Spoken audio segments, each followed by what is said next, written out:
Olá, hoje falaremos sobre a figura do microempreendedor individual.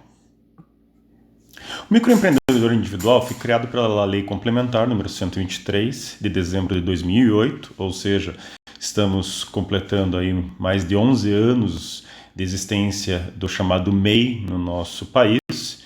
E ele juridicamente não deixa de ser um empresário individual, uma pessoa física que exerce profissionalmente uma atividade econômica organizada para a produção ou circulação de bens ou de serviços. Mas a figura do microempreendedor individual foi criada exatamente para conceder um tratamento especial, menos burocrático e simplificado, em razão das peculiaridades a ele inerentes, ou seja, o microempreendedor, como o próprio nome dá a entender, é um empresário micro, muito pequeno, cujo faturamento normalmente é muito baixo e não tem condições de assumir as responsabilidades e obrigações inerentes a um empresário comum.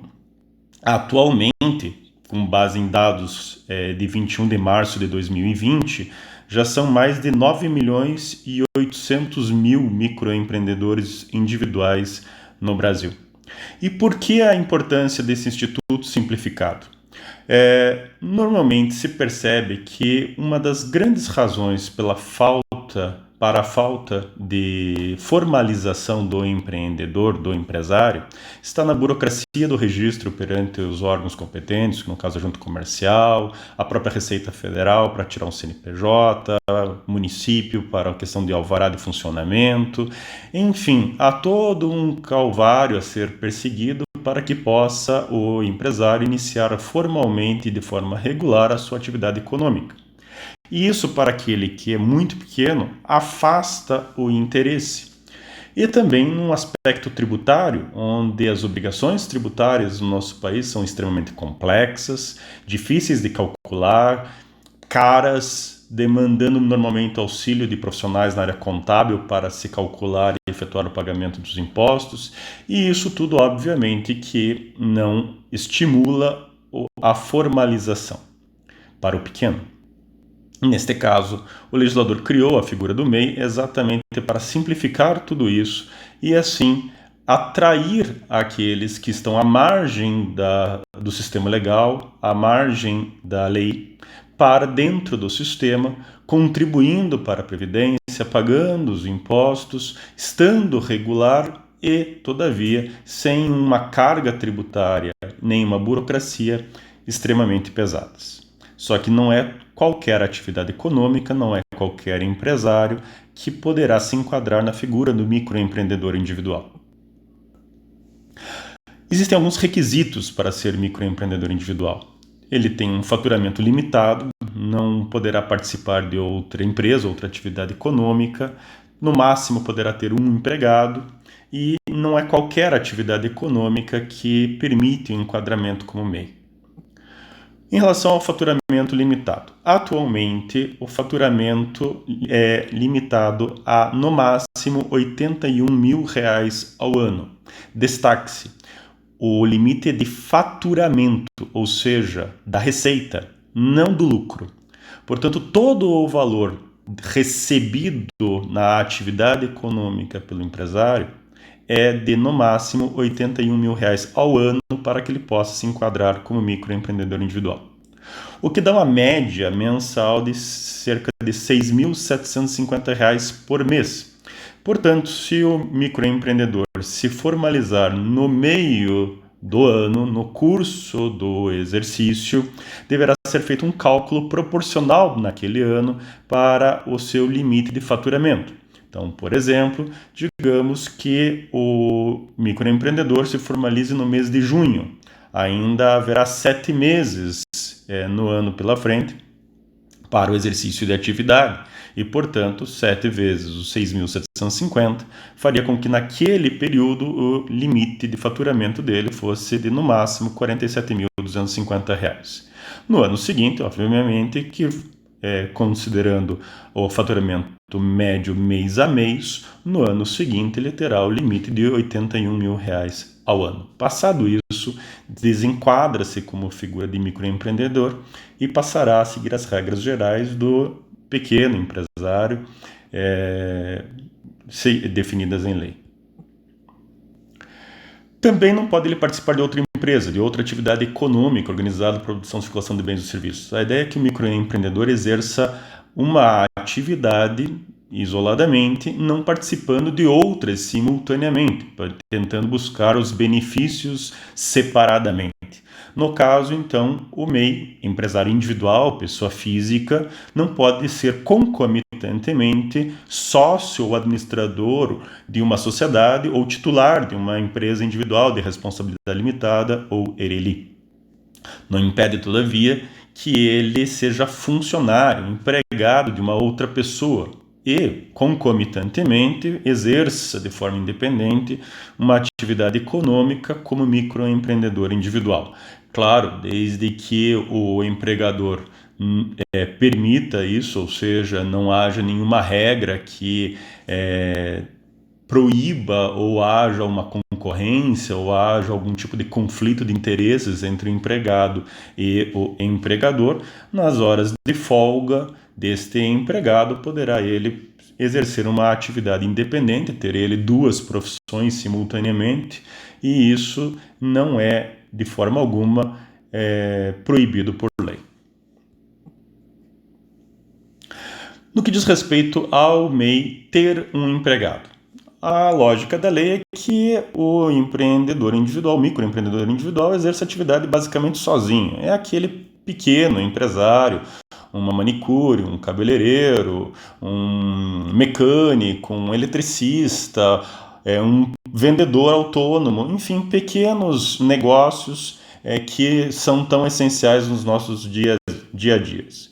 Todavia, nada impede que ele busque algum auxílio e, para isso, queira ter algum funcionário.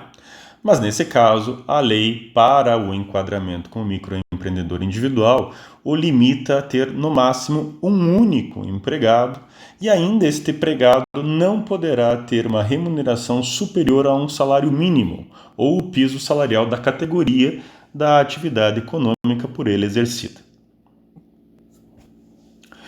Também não é qualquer atividade econômica que é permitida para o enquadramento como microempreendedor individual. A lei elenca uma série de atividades econômicas previstas, permitidas expressamente, ou seja, o que não estiver ali elencado não é possível. Todavia, o rol é muito extenso e é previsto no anexo 11 da Resolução 140 de 2018 do CGSIM.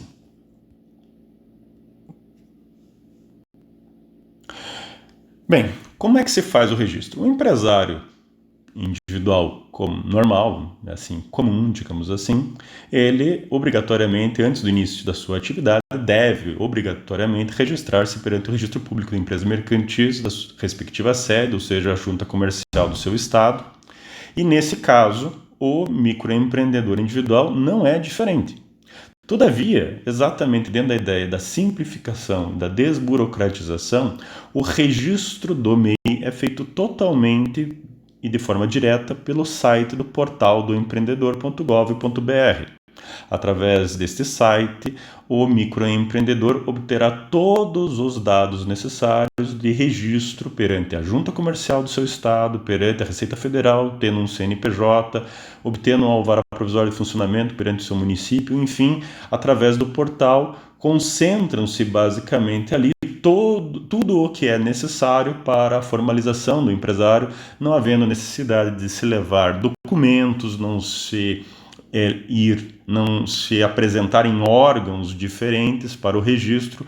Tudo é feito através do próprio portal do empreendedor. No que diz respeito à tributação.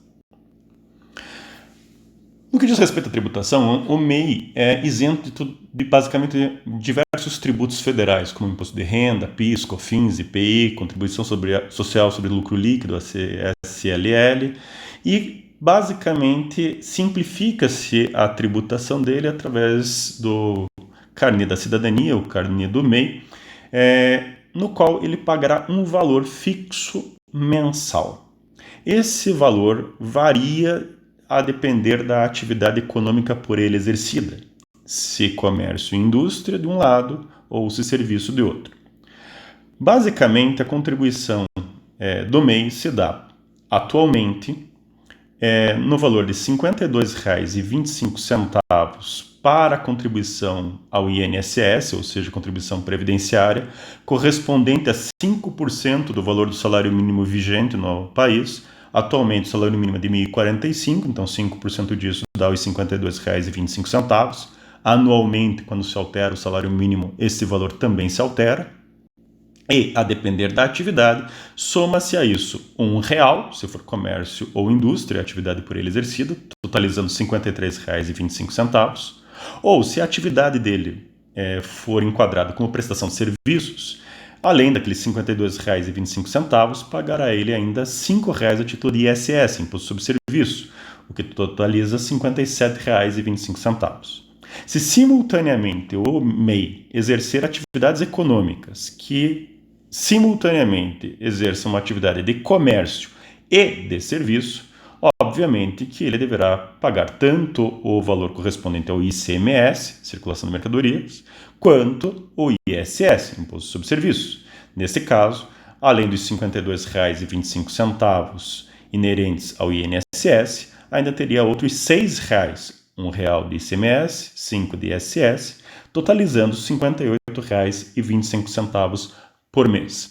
Um valor relativamente baixo comparado às regras gerais de tributação para o empresário, simplificado, porque não há nenhuma necessidade de cálculos complexos para se descobrir qual o valor de tributo a ser pago mês a mês, e que permite ao microempreendedor individual estar formalmente regularizado, contribuindo para a Previdência e assim obter todos os benefícios previdenciários de alguém formalmente contribuinte registrado, como, por exemplo, auxílio maternidade ou ainda, em caso de acidente, afastamento das suas atividades, ainda o benefício previdenciário correspondente. Sobre o microempreendedor individual, era isso que eu gostaria de trazer a vocês. Obrigado.